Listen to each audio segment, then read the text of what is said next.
Good morning students. ನಾನು ನಿಮಗೆ homework ಅಂತ ಕೊಟ್ಟಿದ್ದೆ. ನಾನು ನೆನ್ನೆ ಲಾಸ್ಟ್ ವಿಡಿಯೋದಲ್ಲಿ ಹೇಳ್ಕೊಟ್ಟಿದ್ದು ಇಂಡಿವಿಜುವಲ್ ಸೀರೀಸ್ ಆಗಿತ್ತು. But this particular problem is of continuous series. I thought you might have a confusion and you might have not solved it. That's the reason I have solved this particular problem. Okay. Now what I am doing is I am just writing out the question. You have two questions. Please remember your pay is 1 but you have two factories, that is A and B. So this will be your x values which is in the form of class interval. So your factory A will be your frequency and for another problem factory B will be the frequency. Okay. Now you have three formulas. You can use any of the formula whichever you like. You have discrete and continuous series formula is one and the same, but please remember you have to go accordingly. Okay. What I have done that is I have done your factory A. I have taken your factory A, that is I have written pay and F is factory A information is written as frequency.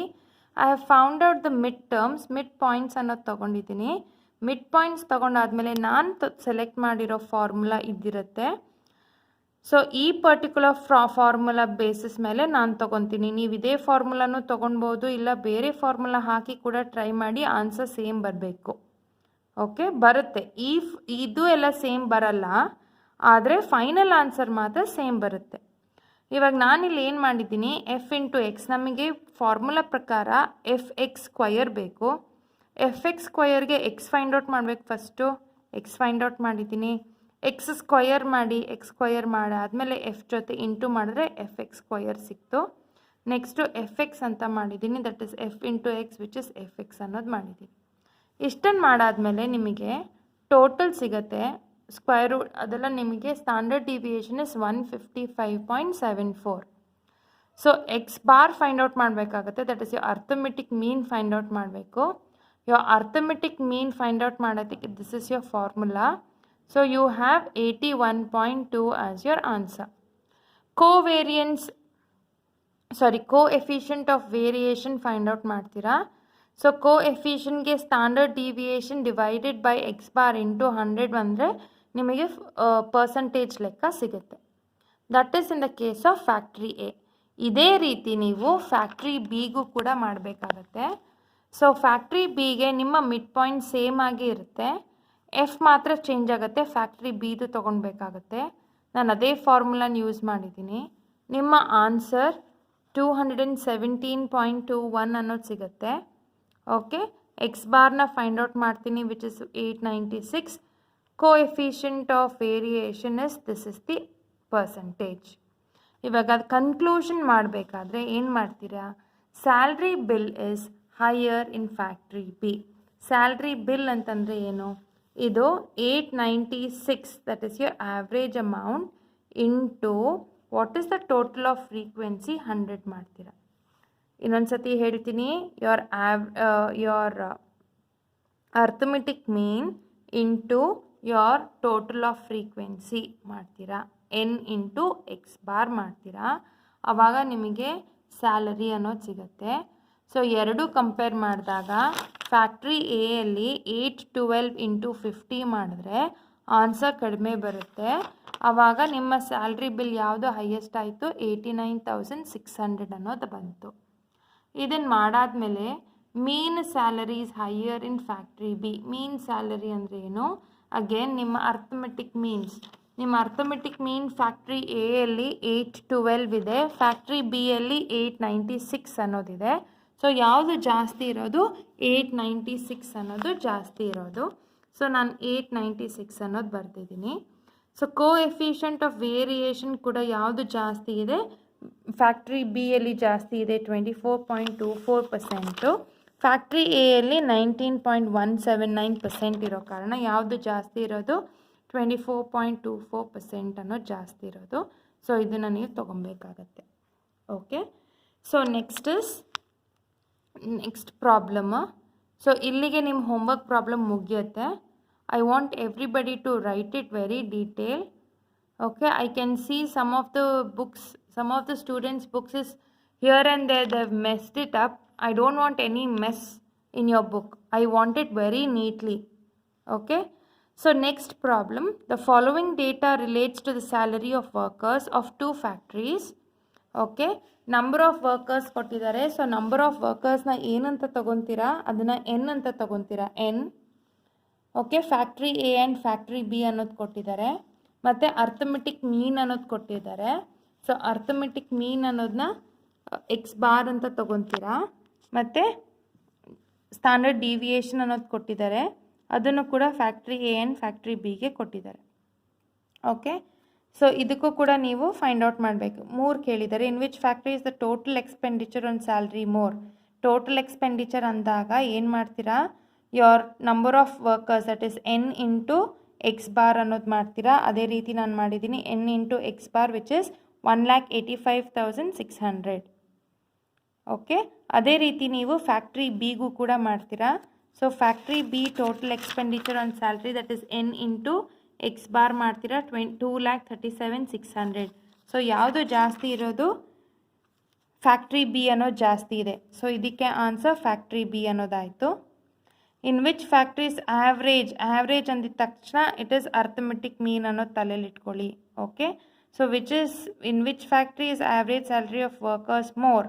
So ಡೈರೆಕ್ಟಾಗಿ ಕೊಟ್ಟಿದ್ದಾರೆ, ಇದು 2 compare ಮಾಡಿದ್ರೆ ಯಾವುದು ಜಾಸ್ತಿ, factory A. So ನಿಮ್ಮ answer factory A. Second ಕ್ವೆಶ್ಚನ್ಗೆ answer factory ಎದು salary ಜಾಸ್ತಿ ಇದೆ, ಆ್ಯಾವ್ರೇಜ್ ಸ್ಯಾಲ್ರಿ ವರ್ಕರ್ಸ್ಗೆ ಜಾಸ್ತಿ ಇದೆ. Third question, in which factories variation in salary more. ಇದಕ್ಕೆ ಕೋ ಎಫಿಷಿಯೆಂಟ್ ಅನ್ನೋದು ಫೈಂಡ್ ಔಟ್ ಮಾಡಬೇಕು. ಸೊ ಕೋ ಎಫಿಷಿಯೆಂಟ್ ವೇರಿಯೇಷನ್ಗೆ standard deviation divided by X bar into 100 ಮಾಡ್ತೀರಾ. ಸೊ ಮಾಡಿದಾಗ ನಿಮಗೆ ಆನ್ಸರ್ 5.17% ಫ್ಯಾಕ್ಟ್ರಿ ಎಗೆ ಬಂತು, ಫ್ಯಾಕ್ಟ್ರಿ ಬಿಗೆ 5.64 ಅಂತ ಬಂತು. ಸೊ ಯಾವುದು ಜಾಸ್ತಿ ಇದೆ, 5.65, that is 64 is equal to 65. So factory ಬಿಗೆ ಜಾಸ್ತಿ ಇರೋ ಕಾರಣ 5.65 ಅನ್ನೋದು ಬರೆದಿದ್ದೀನಿ. So this is your answer for 3 questions.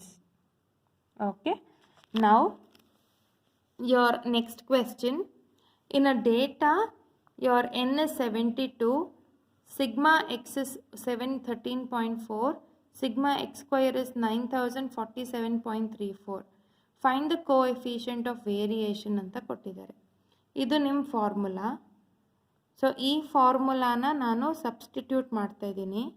So ಡೈರೆಕ್ಟಾಗಿ ಕೊಟ್ಟಿದ್ದಾರೆ, ಸಿಗ್ಮಾ ಎಕ್ಸ್ ಬಾರ್ ಅಂತಂದರೆ 9047.34. ಓಕೆ, ಸಿಗ್ಮಾ ಎಕ್ಸ್ ಅಂತಂದರೆ 713.4, 72n. ಸೊ ಅದನ್ನೇ ಸಬ್ಸ್ಟಿಟ್ಯೂಟ್ ಮಾಡಿದ್ರೆ ನನಗೆ ಆನ್ಸರ್ ಇದು ಬರುತ್ತೆ, 5.23 ಅನ್ನೋದು ಬರುತ್ತೆ. ಎಕ್ಸ್ ಬಾರ್ ಅನ್ನೋದು ಫೈಂಡ್ ಔಟ್ ಮಾಡ್ತೀನಿ. ಎಕ್ಸ್ ಬಾರ್ಗೆ formula sigma X divided by N.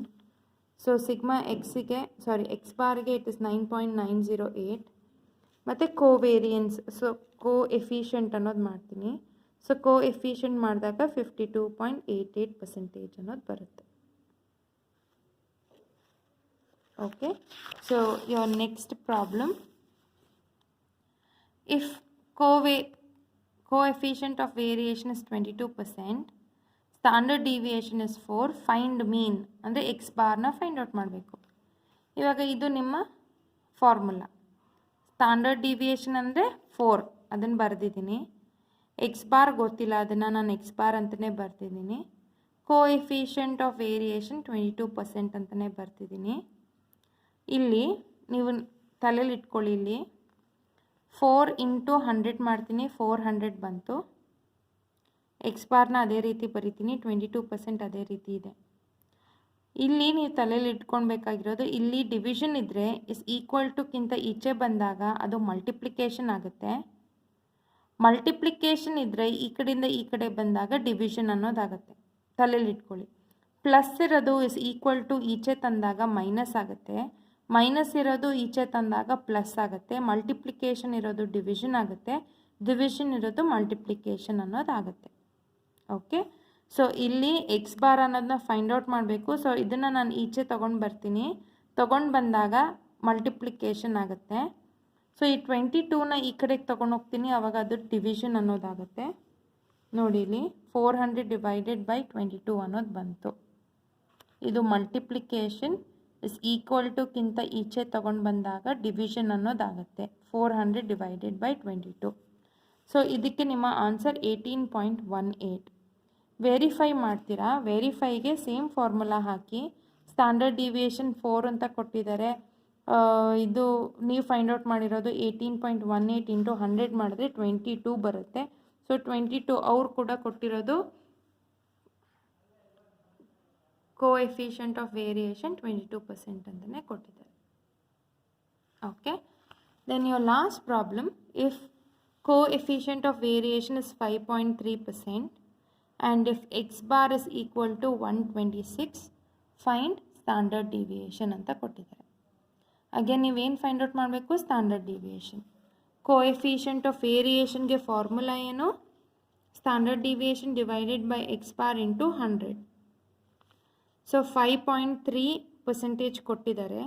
Standard deviation find out ಮಾಡಬೇಕಾಗಿರೋದು 126 ಇಂಟು 100. ಸೊ ಇಲ್ಲಿರೋದು ಈ ಕಡೆಗೆ ಬಂದಾಗ ಮಲ್ಟಿಪ್ಲಿಕೇಶನ್ ಆಗುತ್ತೆ.